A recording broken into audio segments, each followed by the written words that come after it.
News with Indian guy के सभी दर्शकों को मेरा नमस्कार। भारत की अदृश्य गुलामी को समझने के लिए हमें सीमाओं की नहीं, बल्कि डेटा और तकनीक की सीमाओं को देखना होगा। यहाँ इसका एक निष्पक्ष और तथ्यात्मक विश्लेषण है। एक, डेटा, 21वीं सदी का नया सोना। भारत दुनिया के सबसे बड़े डेटा उत्पादकों में से एक है। हर सेकंड करोड़ों भारतीय इंटरनेट का उपयोग करते हैं, लेकिन कड़वा सच ये है कि इस डेटा का मालिकाना हक भारतीय कंपनियों के पास नहीं है। हमारा व्यक्तिगत डेटा, पसंद नापसंद और आर्थिक व्यवहार विदेशी सर्वरों पर जमा होता है। जब आपका डेटा किसी और के नियंत्रण में होता है, तो वो आपकी सोच और आपके बाजार को नियंत्रित कर सकता है। इसे ही डिजिटल उपनिवेशवाद कहा जाता है। दो, तकनीकी निर्भरता, टेक्नोलॉजी डिपेंडेंसी। आज भारत का लगभग हर स्मार्टफोन विदेशी ऑपरेटिंग सिस्टम, एंड्रॉयड या आईओएस पर चलता है। हम अपनी बातचीत के लिए विदेशी ऐप्स और सर्च करने के लिए विदेशी इंजन पर निर्भर हैं। कहाँ हैं हम? दुनिया के सबसे बड़े यूजर, उपभोक्ता हैं। कहाँ होना चाहिए?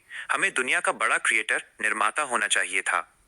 यदि कल को ये विदेशी कंपनियां अपनी सेवाएं बंद कर दें, तो भारत का डिजिटल जीवन पूरी तरह ठप हो सकता है। तीन, आर्थिक ड्रेन, इकोनॉमिक ड्रेन। भारतीय क्रिएटर्स और कंपनियां दिन रात मेहनत करती हैं, लेकिन उनके द्वारा उत्पन्न राजस्व, रेवेन्यू का एक बड़ा हिस्सा प्लेटफॉर्म फीस और विज्ञापन के रूप में देश से बाहर चला जाता है। भारत के पास अपनी खुद की कोई ऐसी ग्लोबल पाइपलाइन नहीं है जिससे ये पैसा देश के भीतर ही रहे। चार, एल्गोरिदम का नियंत्रण।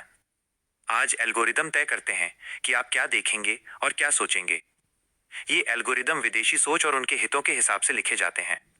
एक स्वतंत्र राष्ट्र के रूप में अपनी डिजिटल संस्कृति और सूचना के प्रवाह पर हमारा अपना नियंत्रण होना अनिवार्य है। निष्कर्ष, भारत आज उस मोड़ पर खड़ा है जहां हमारे पास प्रतिभा की कमी नहीं है, लेकिन स्वदेशी इंफ्रास्ट्रक्चर की कमी है। सच्ची आजादी तब होगी जब भारत केवल दूसरों की तकनीक का बाजार नहीं, बल्कि अपनी तकनीक का केंद्र बनेगा। हमें अपनी डिजिटल दीवारें मजबूत करने और खुद के ग्लोबल प्लेटफॉर्म्स बनाने की सख्त जरूरत है। योगेंद्र जी।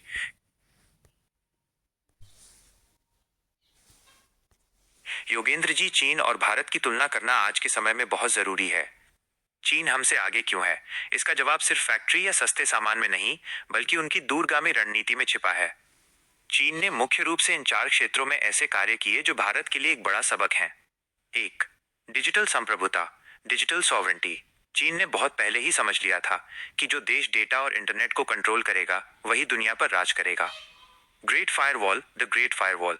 चीन ने अमेरिकी कंपनियों गूगल, फेसबुक, ट्विटर को अपने देश में प्रतिबंधित कर दिया। अपने विकल्प बनाए। प्रतिबंध लगाने के साथ साथ उन्होंने अपने खुद के दिग्गज खड़े किए। गूगल की जगह बाइडू, व्हाट्सएप की जगह वीचैट और अमेजन की जगह अलीबाबा। फायदा, इससे चीन का सारा डेटा चीन के पास रहा और सारा मुनाफा भी उनके अपने देश की कंपनियों को मिला। दो, विनिर्माण का पावर हाउस, मैन्युफैक्चरिंग हब। चीन ने केवल तकनीक नहीं बेची, बल्कि पूरी दुनिया के लिए सामान बनाना शुरू किया। उन्होंने अपनी शिक्षा और ट्रेनिंग को स्किल्ड लेबर पर केंद्रित किया। इंफ्रास्ट्रक्चर, उन्होंने सड़कें, बंदरगाह और बिजली का ऐसा जाल बिछाया कि दुनिया की हर कंपनी चीन में फैक्ट्री लगाना चाहती थी। आज भारत का विनिर्माण, मैन्युफैक्चरिंग जीडीपी का करीब 15% है, जबकि चीन का 26% से ज्यादा है। तीन, शोध और नवाचार, R&D में निवेश। चीन ने नकल, इमिटेशन से शुरुआत की, लेकिन अब वो नवाचार, इनोवेशन का राजा है। आर्टिफिशियल इंटेलिजेंस, AI और 5G इज टू चीन। आज AI शोध और 5G/6G तकनीक में अमेरिका को टक्कर दे रहा है।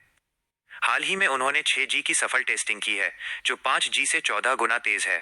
वे अब केवल असेंबल नहीं करते, बल्कि अपनी खुद की तकनीक और चिप्स बना रहे हैं। चार, भविष्य की ऊर्जा पर कब्जा। चीन ने दुनिया के भविष्य यानी इलेक्ट्रिक व्हीकल्स, EV और रिन्यूएबल एनर्जी के कच्चे माल जैसे लिथियम पर पहले ही कब्जा कर लिया है। आज दुनिया की सबसे बड़ी EV बैटरी कंपनियां चीनी हैं। निष्कर्ष, भारत को क्या करना होगा? चीन की सफलता का सबसे बड़ा राज है यूजर की जगह मेकर बनना। भारत आज दुनिया का सबसे बड़ा यूजर है, लेकिन जब तक हम अपने स्वदेशी डिजिटल पब्लिक इंफ्रास्ट्रक्चर और स्वदेशी ब्रांड्स को वैश्विक स्तर पर नहीं ले जाएंगे, तब तक हम अदृश्य गुलामी के उसी जाल में रहेंगे जिसकी चर्चा हमने पहले।